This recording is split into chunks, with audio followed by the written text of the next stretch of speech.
জিওপলিটিক্সে এরকম নাটকীয় পট পরিবর্তন এর আগে কখনো হয়েছে কি? আমেরিকার ইতিহাসে এমন হিতাহিত জ্ঞানশূন্য পাগলা জগাই প্রেসিডেন্ট এর আগে কখনো দেখেছেন কি?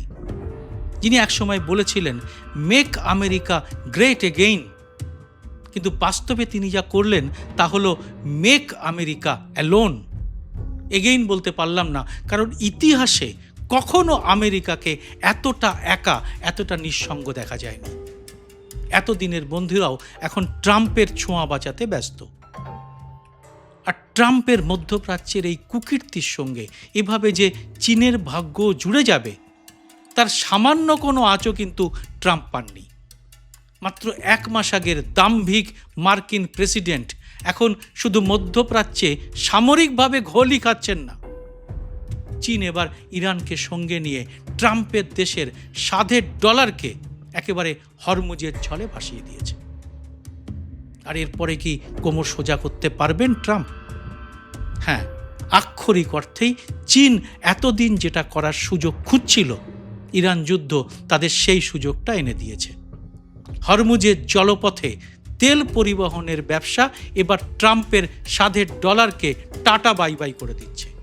তার জায়গায় বিনিময় মুদ্রা হিসেবে হাজির হয়ে গেছে চীনের মুদ্রা ইউয়ান। বিশেষজ্ঞরা বলছেন এটা ডলারের শেষের শুরু, আর এর প্রভাব ক্রমশ বাড়তে থাকবে, আর ক্রমশ শক্তি হারাবে ডলার। মনে করুন, শপথ নেওয়ার 1 মাসের মধ্যেই ভারতের প্রধানমন্ত্রী নরেন্দ্র মোদীর সামনেই উদ্ধত ট্রাম্প ঘোষণা করেছিলেন ব্রিক্স মৃত। আর এর প্রায় 1.5 বছর পরে ব্রিক্সের অন্যতম প্রতিষ্ঠাতা দেশ চীন ট্রাম্পের মুখের উপর সপাটে এর উত্তর দিয়ে দিল। তাদের স্পষ্ট বার্তা ইউয়ানই হতে চলেছে ডলারের বিকল্প। মোদি সেই সময় মুখ বুজে যা সহ্য করতে বাধ্য হয়েছিলেন তার বদলা কি এবার নিয়ে নিল চীন, এবং ঠিক সময় বুঝে। কিন্তু এতে অবশ্য গোবর বুদ্ধির অন্ধভক্ত এবং গদি মিডিয়ার তেমন কোনো উচ্ছ্বাস নেই।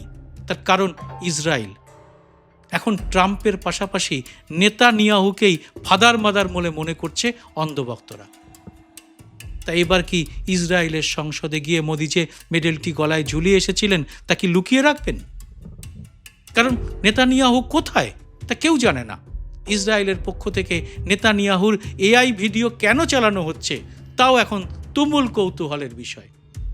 একটি ভিডিওতে দেখা যাচ্ছে তিনি চুমুক দিয়ে কফি খাচ্ছেন, কিন্তু কাপের কফি এতটুকুও কমছে না। নেতানিয়াহুকে আর ট্রাম্পের সঙ্গে কাঁধে কাঁধ মিলিয়ে হুঙ্কারও দিতে দেখা যাচ্ছে না। আর এই প্রথম কোনো আমেরিকান প্রেসিডেন্টের গলায় শোনা যাচ্ছে চরম হতাশার সুর। হুঙ্কার আর অহংকার কি ক্রমেই বদলে যাচ্ছে আক্ষেপে? কারণ ট্রাম্প এখন সব দিক থেকেই একা। তার হরমুজ মুক্তি অভিযানে সাড়া দেয়নি কোনো বন্ধু।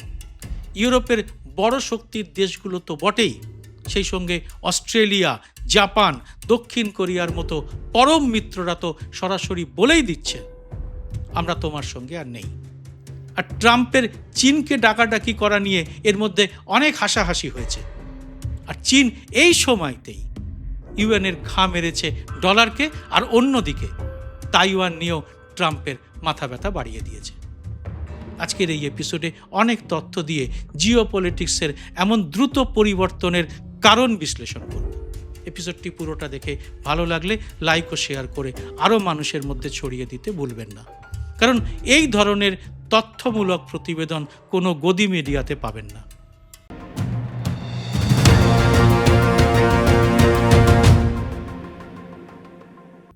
নমস্কার, সবাইকে স্বাগত। আমি সুব্রত বসু। এখন থেকে 56 বছর আগে 1970 সালে পেট্রোলিয়াম রপ্তানিকারী দেশগুলোর সংস্থা ওপেক মার্কিন ডলারে তেল বিক্রির সিদ্ধান্ত নিয়েছিল।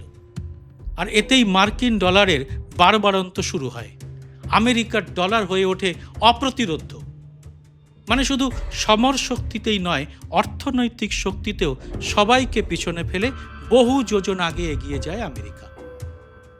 কিন্তু ট্রাম্প প্রেসিডেন্ট হওয়ার অনেক আগে থেকেই চীন, রাশিয়া, ভারত এবং ব্রাজিল তৈরি করেছিল ব্রিক্স।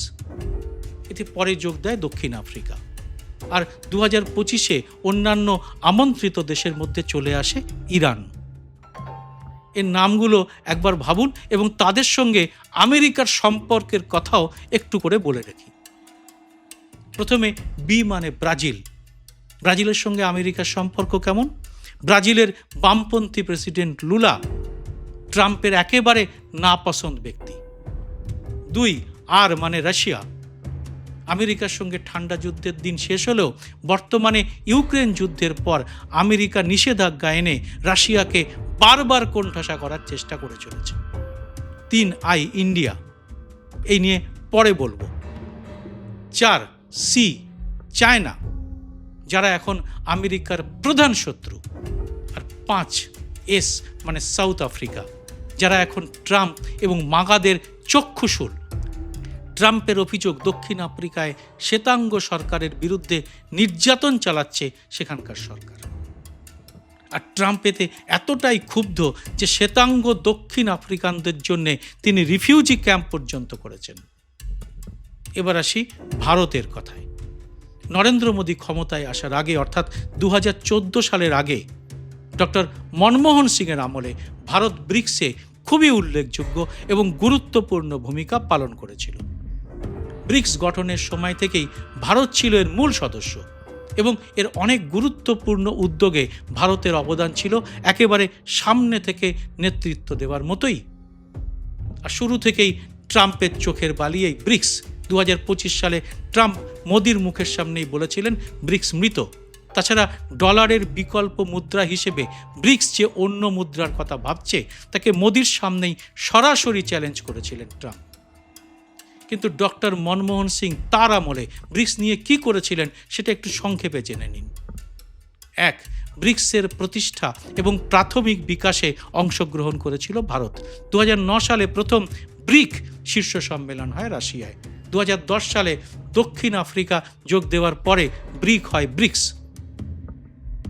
2012 সালে নয়াদিল্লিতে চতুর্থ ব্রিক্স শীর্ষ সম্মেলনের আয়োজন করা হয়।